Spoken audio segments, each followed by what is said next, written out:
నమస్తే అండి. ఈరోజు మనము ఒక ఇంపార్టెంట్ ఊపిరితిత్తులకు సంబంధించిన జబ్బు గురించి తెలుసుకుందాం. దాని పేరు ఇంటర్స్టీషియల్ లంగ్ డిసీజ్ ఐఎల్‌డి అని అంటామండి. చాలామందికి ఈ టర్మ్ గాని, ఈ వ్యాధి గాని కొత్తగా వింటూ ఉంటారు. లంగ్స్ గురించి అందరికీ ఏం తెలుసు? న్యూమోనియా, నెమ్ము రావటము, ఇన్ఫెక్షన్ రావటము లేదా క్యాన్సర్ ఉండటం. ఈ రెండే మనకి బాగా ఎక్కువ ఐడియా ఉంటుంది. కానీ ఇంటర్స్టీషియల్ లంగ్ డిసీజ్ అనేది నెమ్ము కాదు, క్యాన్సర్ కాదు. ఈ రెండిటికి మధ్యలో ఉన్న ఒక ఇన్‌ఫ్లమేటరీ డిసీజ్ అంటే ఒక రకమైన బర్నింగ్ జరుగుతూ ఉంటుంది మీకు లంగ్స్‌లో. దీన్ని ఇంటర్స్టీషియల్ లంగ్ డిసీజ్ అంటాం.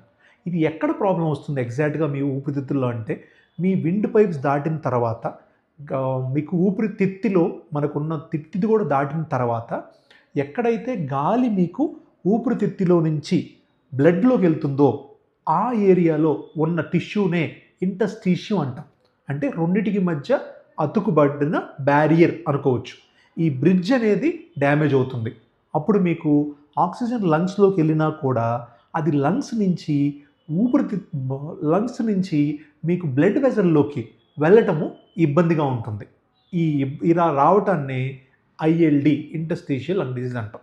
ఈ ఇంటర్స్టీషియల్ లంగ్ డిసీజ్ ఎందుకొస్తుంది అంటే ఎక్కువగా ఫ్యాక్టరీస్ వర్క్ గానీ, పొల్యూషన్ గానీ ఎక్కువగా అబ్జర్వ్ చేసుకోవటము, దాంతోపాటు స్మోకింగ్ ఉండటము, అవి కాకుండా పీజియన్స్ పావురాళ్ళ దగ్గర ఎక్కువగా ఉండటం గానీ, పక్షుల్ని ఇంట్లో పెంచుకోవటం గానీ చాలా చాలా డేంజరస్ అండి. వీళ్ళకి life threatening interstitial lung disease వచ్చే అవకాశం ఎక్కువగా ఉంటుంది. దాంతోపాటు ఆటో ఇమ్యూన్ డిసీజెస్ అంటే కనెక్టివ్ టిష్యూ డిజార్డర్స్ అని ఉంటాయండి. బోన్ అండ్ జాయింట్‌కి సంబంధించినవి. ఆ జబ్బు ఉన్న వాళ్ళకి కూడా ఈ ఐఎల్‌డి వచ్చే అవకాశం ఉంటుంది. ఇలాగా చాలా కారణాల వల్ల మీకు ఇంటర్స్టీషియల్ లంగ్ డిసీజ్ అనేది వస్తుంది. ఈ ఐఎల్‌డిని త్వరగా ఎలా గుర్తించాలి అంటే ఎర్లీ సైన్స్ ఏముంటాయి అంటే ఎర్లీగా మీరు పట్టుకోవటానికి ఆయాసము కొంచెం దూరం నడిచినా గానీ, మెట్లెక్కినా గానీ ఆయాసం వస్తుంది. దాంతోపాటు డ్రై కాఫ్ చెమట లేకుండా దగ్గనేది నెలల తరబడి వస్తూ ఉంటుంది. దానికి కారణం తెలీదు. ఎక్స్‌రే అన్నీ నార్మల్‌గా ఉన్నాయి, బ్లడ్ టెస్ట్ నార్మల్‌గా ఉంది అని చెప్తారు. సో, ఈ 2 ఇబ్బందులతో పాటు ఈజీగా వీక్ అయిపోవటం, డల్ అయిపోవటము, లేదా joint pains, connective tissue problem రావటం. సో, ఇవి ఎర్లీ సైన్స్ ఐఎల్‌డిని మనం ముందే పసిగట్టాలి అంటే. దాంతోపాటు మనము ఈ ఐఎల్‌డిని ఎలా డయాగ్నోస్ చేయటం అంటే ఈ ప్రాబ్లమ్ ఉన్నప్పుడు ఏ టెస్ట్ చేయాలి? టెస్ట్ ఏం చేయాలంటే మీరు HRCT chest, high resolution CT chest అనేది చేస్తే మనము ఎక్కడ ప్రాబ్లమ్ ఉంది, అసలు ఈ ఐఎల్‌డి ఉందా లేదా అని తెలుసుకోవచ్చు. దాంతోపాటు మనము ఊదే పరీక్ష పల్మరీ ఫంక్షన్ టెస్ట్ అంటాం. అందులో 2, 3 రకాలు ఉంటాయండి. స్పైరోమెట్రీ అని, బాడీ బాక్స్ అని, డీఎల్‌సిఓ అని. ఈ 3 టెస్టులు గనుక చేయించుకుంటే మీకు క్లియర్ కట్‌గా ఎక్కడ ప్రాబ్లమ్ ఉంది, ఏంటి అనేది మనకి అర్థమవుతుంది. దాంతోపాటు మనము ట్రీట్మెంట్ ఆప్షన్స్ దీనికి ఏముంటాయి? ఈ ఐఎల్‌డి అనే దానికి పట్టుకున్న తర్వాత ట్రీట్మెంట్ ఆప్షన్స్ ఏముంటాయి? ఈ ట్రీట్మెంట్ అనేది దేని మీద డిపెండ్ అయి ఉంటుందంటే టైప్ ఆఫ్ ఐఎల్‌డి బట్టి డిపెండ్ అయి ఉంటుంది. అది మనకి ఎలా తెలుస్తుంది? సీటీ స్కాన్ వల్ల, కొంతమందిలో మనకి లంగ్స్ నుంచి ముక్క పరీక్ష కూడా చేయాల్సి వస్తుంది. దాన్ని బయాప్సీ అంటాం. ఈ రెండిటి వలన ఏ టైప్ ఆఫ్ ఐఎల్‌డి తెలుస్తుంది. ఒక్కసారి టైప్ ఆఫ్ ఐఎల్‌డి తెలిసిన తర్వాత ట్రీట్మెంట్ అనేది మనము యాంటీ ఇన్‌ఫ్లమేటరీ థెరపీ ఇవ్వాలా? ఆర్ యాంటీ ఫైబ్రోటిక్స్ అంటే ఫైబ్రోసిస్‌ని ఆపే మెడిసిన్ ఇవ్వాలని డిసైడ్ అవుతాం. ఆ రెండిటి కాంబినేషన్‌లో మీకు ట్రీట్మెంట్ అనేది జరుగుతుంది.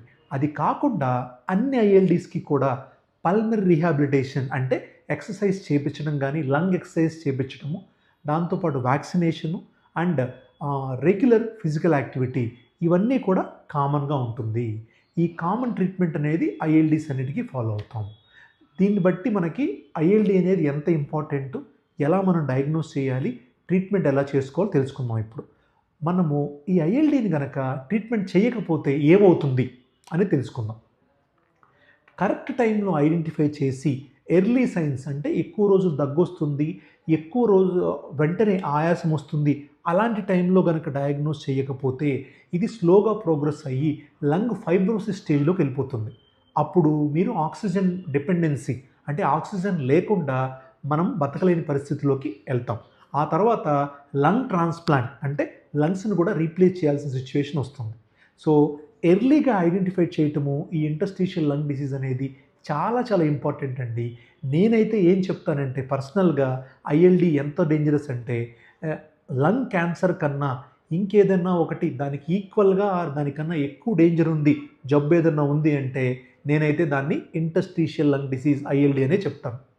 సో ఇలాంటి సిమ్టమ్స్ కనుక ఉన్నప్పుడు మీరు ఎర్లీగా లంగ్స్ గురించి చెక్ చేసుకోండి. క్వాలిఫైడ్ పల్మనాలజిస్ట్తో మీరు ఐఎల్డిని త్వరగా డయాగ్నోస్ చేసి ఈ డేంజరస్ డిసీజ్ నుంచి మిమ్మల్ని మీరు కాపాడుకోండి. నమస్తే అండి.